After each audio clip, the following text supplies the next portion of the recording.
ఉద్దేశాన్ని ఎవరైతే అర్థం చేసుకుంటారో ఇన్షాల్లా తమ జీవితాన్ని సఫలం చేసుకుంటారు.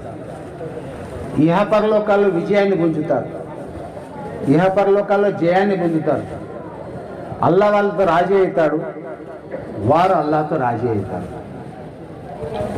మన ప్రపంచంలో పుట్టించిన ఉద్దేశాన్ని గురించి అల్లాహ్ తాలా పరమ పవిత్ర పురాణ గ్రంథంలో చెప్పడం జరిగింది.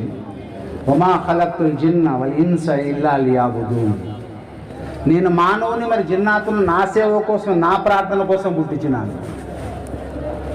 సమస్త ప్రపంచం మానవుని యొక్క సేవ కొరకు, మానవుడు నా యొక్క ప్రార్థన కొరకు.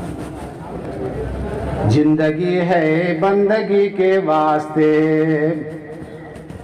జిందగీ హై బందగీ కే వాస్తే,